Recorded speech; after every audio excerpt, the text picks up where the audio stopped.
40에 40이 되는 거예요. 자, 한번 보실게요. 얘가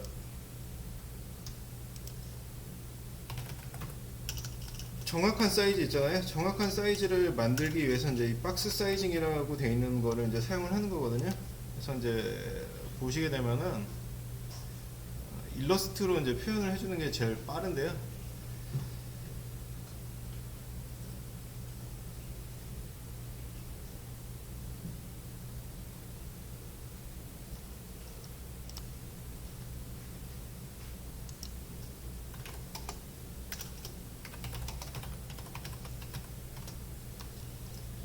자, 한번 보실게요. 어떻게 되냐면요. 여기에 이제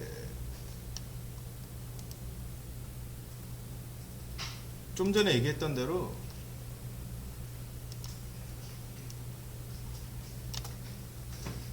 자, 이런 사이즈의 사각형이 있거든요.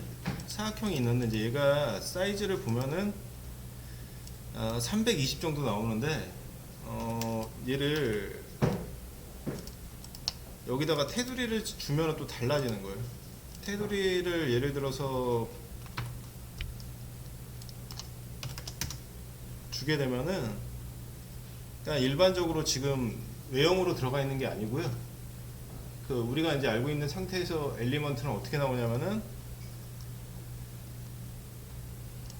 자, 이렇게 나온단 말이에요. 그럼 어떻게 되냐면 300보다 사이즈가 커지는 거 아니에요? 그래서 얘를 확장을 시켜 놓으면요.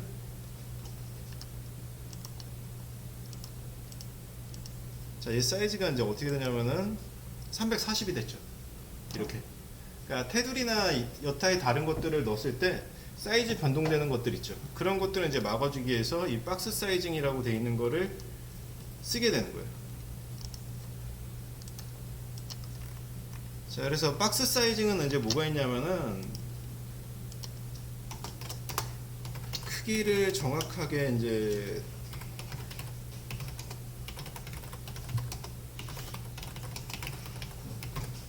보존하기 위해서거든요. 그러니까 얘 같은 경우는 이제 그 두 가지 정도가 있는데 뭐가 있냐면은 크기를 보존하는 방법.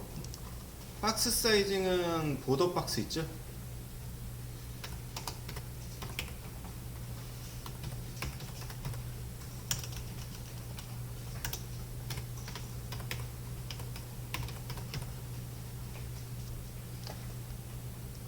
박스 사이징은 해놓고 이제 여기에 보더 박스. 얘가 이제 크기 보존.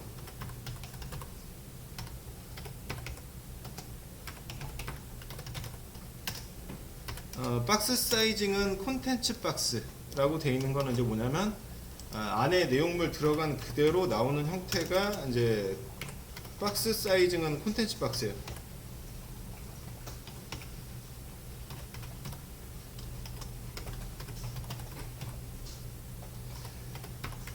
이제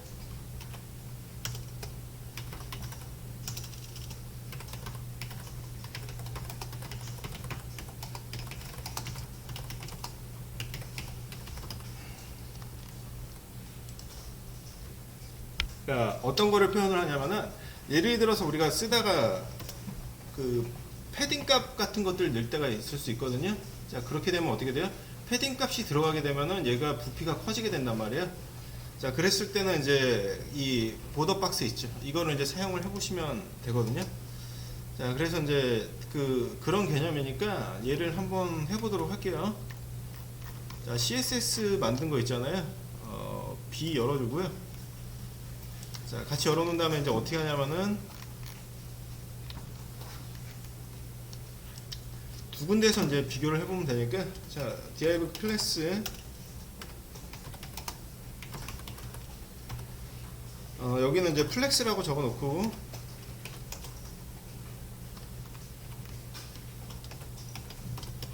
자, div 해놓은 다음에 여기다가는 뭐라고 쓰냐면은 굳이 이제 따로 뭐 쓸 건 없을 것 같고요. 자, 여기에 이제 이걸 쓸게요.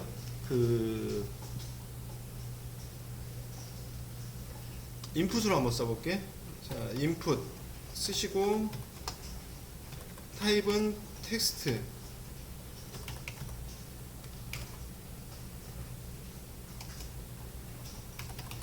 클래스 보더 박스.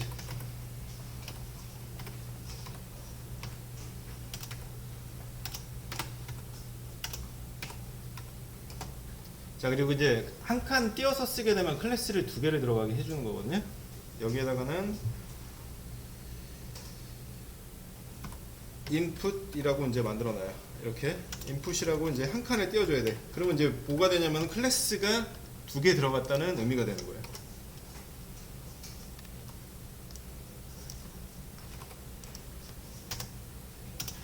자, 이렇게 두 개를 써놓고요. 이제 어떻게 하냐면은 여기에다가는 뭐라고 적냐면은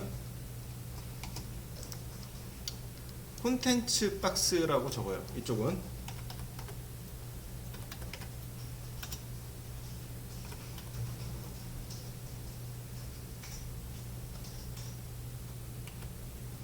자, 여기에 이제 클래스 인풋 있잖아요. 이거를 먼저 기본을 설정을 시킬게요.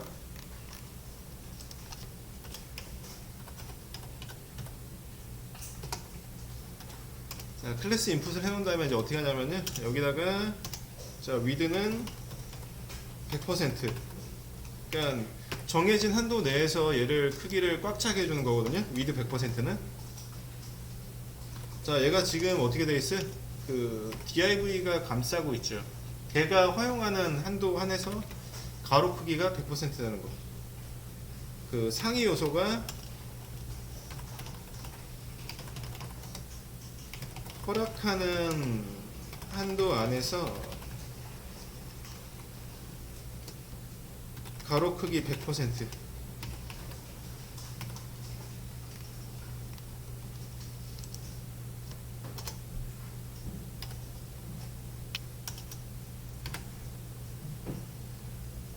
자, 폰트 사이즈 해놓은 다음에 14픽셀 쓰고요. 높이를 잡아볼게요. 자, 높이를 얘를 이제 몇을 잡냐면은 30픽셀을 잡았어요. 얘를. 둘 다 이제 이렇게 나오겠죠. 자, 여기다가 이제 기본 인풋은 이렇게 잡아놓고요. 잡아놓은 상태에서 이제 확인 한번 해보면은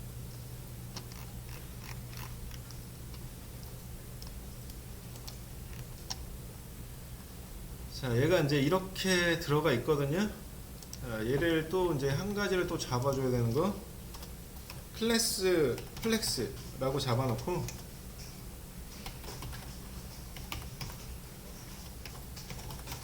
디스플레이 플렉스라고 이제 만들어 놓은 다음에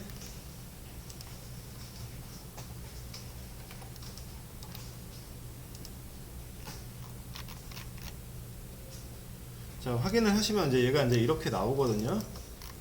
양 사이드가 이렇게 나와요. 두 개가.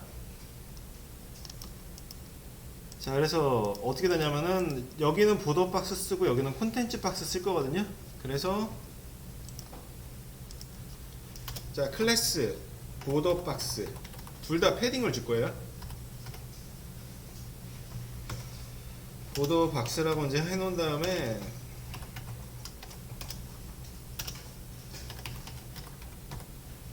패딩 10픽셀 주고요.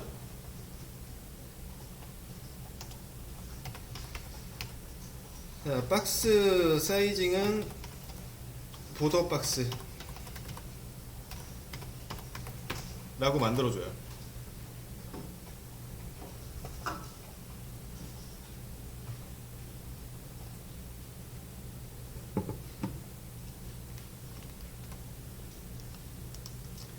자, 그 밑에 이제 콘텐츠 박스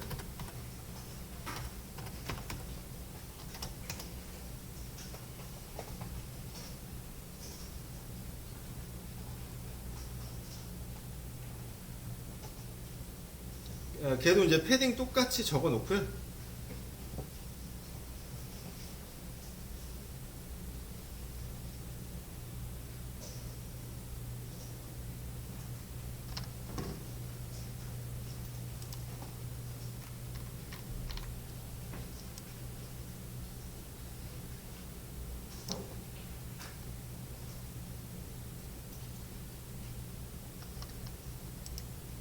자, 패딩 10픽셀을 여기다 이제 적은 다음에 이제 얘를 이제 확인을 해 보시면은 이 밑에다가 이제 적어줘야 되는 게 뭐냐면 박스 사이징은 콘텐츠 박스라고 이제 또 적어요.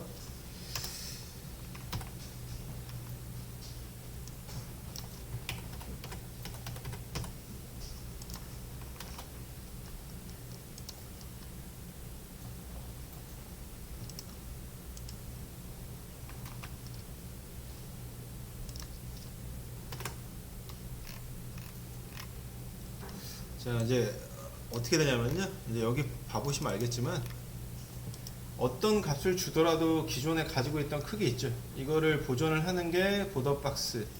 얘 는 대로 냅두는 게 콘텐츠 박스예요.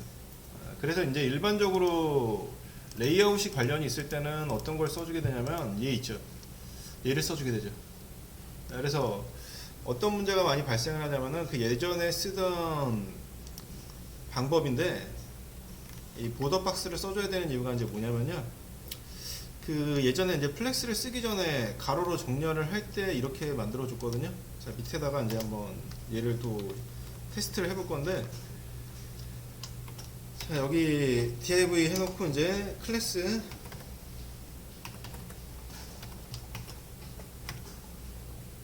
랩 이제 이렇게 이제 만들어 놓고요.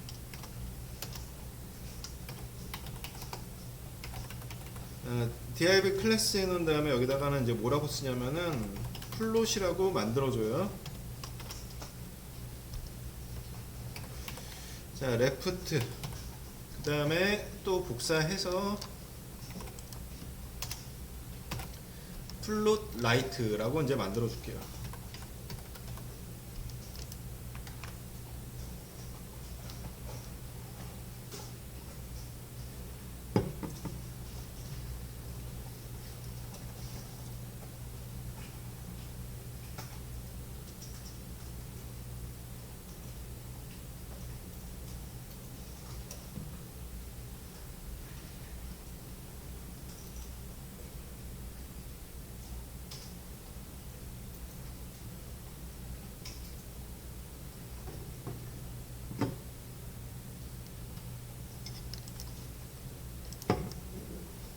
네. 자, 그래서 이제 어떻게 하시냐면요. 그 클래스 랩이라고 되어 있는 거 있죠. 클래스 랩은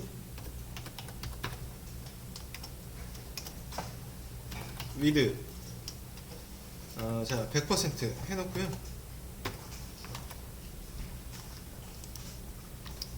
자, 가로 크기를 이제 최대한 쓸 수 있는 100%는 이제 만들어 놨고요. 그 다음에 이제 클래스 플롯. 자, 얘는 이제 어떻게 하냐면 플롯은 레프트라고 이제 만들어줘요.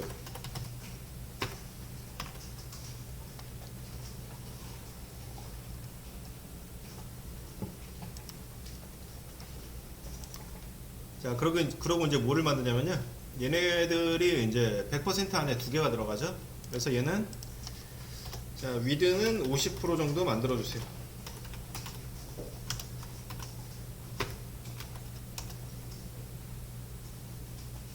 자, 여기까지 이제 다 좋은데 보면은 일단 이거를 해놓고요. 이 B 있는데 잠깐 봐보면요.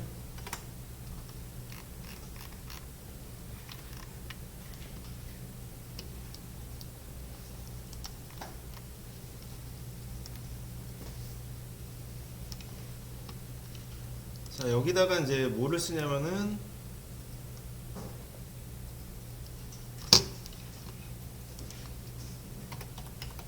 보더 1px 자, 솔리드 샵 000 만들어 주세요.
자, 그래서 이제 얘를 이제 확인 한번 시켜보면요.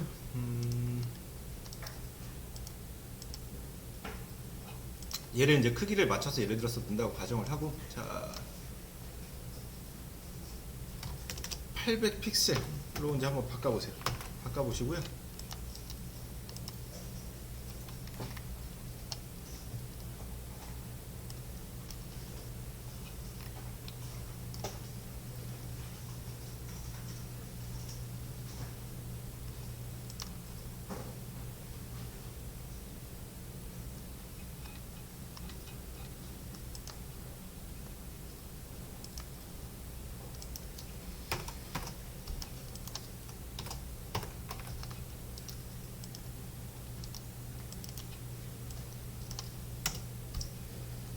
자, 얘가 이제 플렉스라고 되어 있는 거를 써버리면 상관이 없는데, 얘 같은 경우는 이제 또 이제 희한하게 이제 이런 문제가 생겨버려요.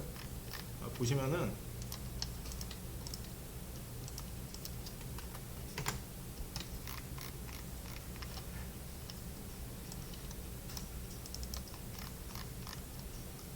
자, 얘가 이제 화면에서 있잖아요.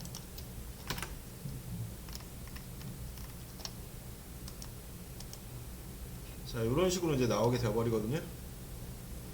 그러니까 플롯이라고 되어 있는 것 자체가 원래 화면에서 이제 결합이 돼야 되는 건데, 얘가 한 줄씩 떨어져서 이제 나오게 되죠. 자, 그래가지고 이제 이렇게 되는 것들이거든요. 그래서 자, 여기서 이제 하고자 하고는 얘기는 이제 뭐냐면, 그 테두리나 이런 것들이 들어가게 되면은, 또 패딩 값이 들어가게 되면 반드시 이 보더 박스라고 되어 있는 거 있잖아요. 이걸 이제 넣어주셔야 돼요. 그래서 일단은 크기를 보존을 하고 싶을 때는 이 보더 박스라고 되어 있는 거 있죠. 자, 이거를 넣어주시면 될 것 같아요.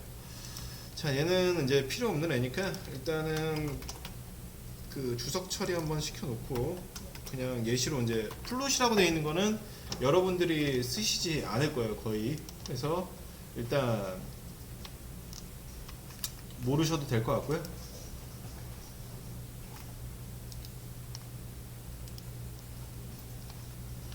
자, 이제 B에 대한 것들은 이제 여기까지고요. 그 C 있죠. C에 대해서 이제 한번 들어가 보도록 할게요. 자, 여기서 자, 3번. 그러니까 얘 CSS 폴더를 선택하고 3번 선택한 다음에, 자, 3번 C.html로 이제 만들어 주시고, 자, 느낌표 눌러가지고 에멧 기능 활성화 시켜주세요.